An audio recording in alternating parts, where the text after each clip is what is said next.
see 2 racks in the third, or what would be the natural third of his opponent. So we'll see whether he does something like that this time. Because it's MLG Metalopolis, if you make those racks at that what would be third base, it's going to cover both possible starting positions for your opponent because you won't have those close by ground positions. So we do see CheckSix Fargo spawning as the blue Terran in the southern position, and vVv Ruff spawning as his usual red Terran in the northern position. And like I said, if he is able to place those barracks like he did the one game, I think there's the exact same positions as well in the third of CheckSix Fargo. He could have a lot of Marines early on, when usually in this matchup we see Hellions come into play a little bit more, sometimes even Banshees. So you can definitely catch your opponent unaware. Yeah, but it doesn't look like Ruff's going to be doing anything too out of the ordinary. It looks like it will be a pretty standard opening. Supply depot being built on the front ramp over here. It looks like we will see the same thing coming in from Fargo. And in any mirror match, I always like to keep track of the production tab and see where they start to differ and what the differing strategies are going to be. Both players seen at 11 over 11. I don't see a gas first coming in from either of the players, so it looks like it will be that standard 11 or 12 racks followed by perhaps a 13 refinery, unless they try to do a little bit of fast expanding here on Metalopolis. Yeah, I mean, I think we've seen actually quite a few builds disappear from TVT. I'm not sure that players go Banshees early on as much. I think we see, with the Hellion becoming more and more popular, that has really become the go-to unit for harassment to control space and take down Marines. We see Banshees still from time to time, but I remember when TVT was first fleshing out as a matchup, we saw quite a few early Banshees. So we'll see what the players like to do here. Ruff, I think he does like the Hellions, oftentimes going blue flame off the double factories. So we'll see what they have in store for us. Most definitely, as we are now going to perhaps see some scouting coming in from both of these players. Ruff now scouting as well a little bit after Fargo, so Fargo will find his opponent a little bit more quickly, as we do see an upgrade to an orbital command by both players, and Fargo going for a later gas. I'm not quite sure what to make of this. I've never seen a 15 gas come in from a Terran player. Normally, it is built a little bit earlier so that you can get your factory right after your supply depot is done. But now we are also going to see perhaps a Reaper expand coming in from Ruff. So unique strategies, or a little bit more of a traditional strategy by Ruff. Meanwhile, Fargo having a little bit more minerals as this game gets Yeah. underway. Yeah, I wonder if he's saving up for a command center of his own. He is pumping out those Marines, as we saw in that other matchup. In the first game, he kept up with those Marines instead of adding any sort of add-on to the first barracks. So sort of deviating a little bit from what we normally see. It's always exciting to see how that'll work out. The first Reaper for Ruff is now making his way across the map. So we'll see whether he's able to do any sort of damage. And already Fargo has a Marine in position to greet that Reaper. And wow, here comes a fast command center at the gold for Ruff. So just using the Reaper to control some space here. And he has both these watchtowers. So if any sort of scouting here comes in for Fargo, I believe that Ruff's actually going to be able to shut that down quickly. Yeah, and what's going to be interesting is that Fargo is going to come back in, take a look around, take a look at the natural expansion, not see a command center, and then take a look into the main base and not see a command center, and he might be scratching his head. There are currently 3 barracks in play, as the SCV now getting up that ramp as well. And I think what we're going to see from Ruff is going to go for his classic triple Reaper aggression that we normally see on Shattered Temple. And the strategy may work out well for him. That Reaper does hunt down that SCV, and there it goes. And we'll see perhaps a very, very fast mining of the gold mineral patches here on Metalopolis.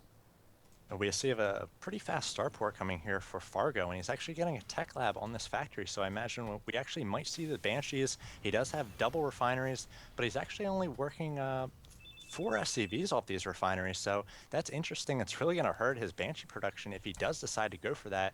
As you mentioned, he does have his second orbital command on the way, so he too will be expanding, but he's not going to have the gold like Ruff does. Ruff transferring SCVs here to that gold expansion. And now we see taking on these Marines here. He's going to be able to make it into the base of Fargo, and he's going to be able to take down a few more Marines with those Reapers, and now finally pulling back. So maybe Fargo feels like, okay, I shut down the Reapers, but he's got to know those Reapers came a little bit later than usual. Yeah, he's got to know that they came a little bit later. As we now see a bunker being established by Ruff, we are now going into Vikings. So interesting that we're going into Viking siege tank production. Normally, I thought we would have seen some Banshees, but no, we are going into Viking tank with a lot of Marines. And when they try to push out, Ruff is going to have a very difficult time.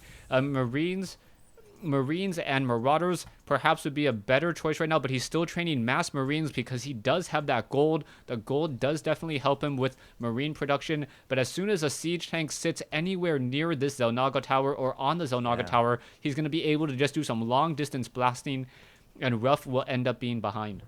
And here comes Fargo with his Viking, and he's going to go right over the expansion here. He's going to see that the gold is up and running, and already that there's a bunker down. So he's going to know that he needs to push out with these siege tanks once they are done.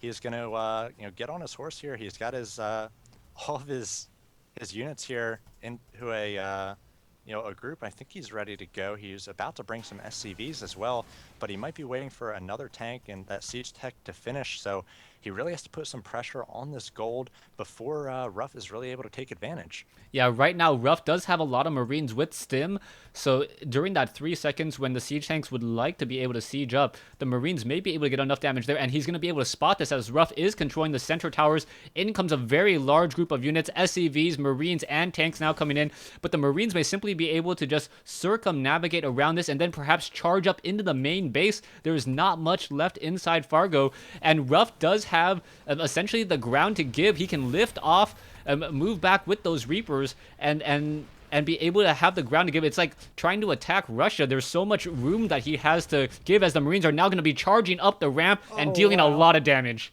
Yes, stimming up here, and they're going to be taking on the economy immediately of Fargo, focusing down as many SCVs as possible. And as you mentioned, all of the units for Fargo are away. At this point, these Marines stimming up, they are very low, they are all red, and the siege tank might be able to finish them up, but these Marines were able to do some damage, taking down, wow, 15 workers. It is 35 to 23 in the worker count. Fargo has not landed his second expansion yet, and Ruff is about to be on 3 bases with a nice, macro and production all set up. He's got 5 racks, he's got a factory and a starport underway, and he's got once again a pack of Marines heading across the field ready to be aggressive. Yeah, I think that just completely caught Fargo off guard. I had originally thought those Marines were going to try to engage and defend that gold mineral patch, but Ruff was like, I'm Terran. I can lift off my buildings. I have room to give. I'll just fall back and take these normal blue mineral patches. They're good enough. And now, right now, we see a 20 food advantage or a 19 food advantage for Ruff and a very heavy harvester advantage, 14 SCVs or 14 SCV advantage, 39 to 26.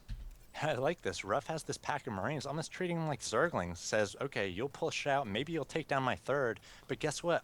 You're going to have to trade a natural for it.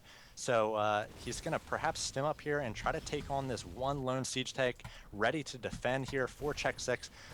Fargo, and Fargo moving into the third at the same time as Ruff, able to focus down this siege tank in the natural of Fargo. He's going to make it up into the main once again with these stim Marines, and he's going to be able to take down the entire economy for Fargo. Fargo's going to have to do lethal damage with this push into the natural here for Ruff. So he does have 3 siege tanks. They're going to be able to take on all comers here, especially with the Viking able to provide high ground sight. So Fargo going to have to do his best to defend here in his main. He is down to just 10 SCVs against the 42 of Ruff, and Ruff does have a planetary fortress at this natural.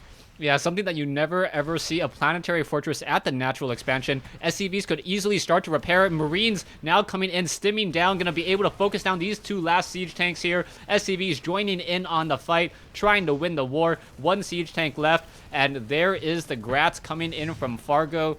Ruff playing Terran like a Zerg. What did you make of that?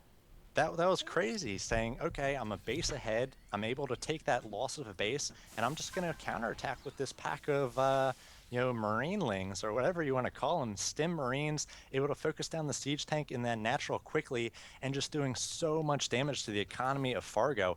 Fargo is a tight macro player, keeps the spending low, so he doesn't have 1,000 or 1,500 minerals to fall back on. If you take out those SCVs, that is going to hurt him big time, and we saw Ruff able to stop the bleeding once again, make it 2-1, and get vVv Gaming right back in this Wednesday night StarCraft clan war. Yeah, I just really liked Ruff's play, using or Ruff knowing one of Terran's weaknesses in that they're not really able to rally units or build up a lot of units back at home quickly.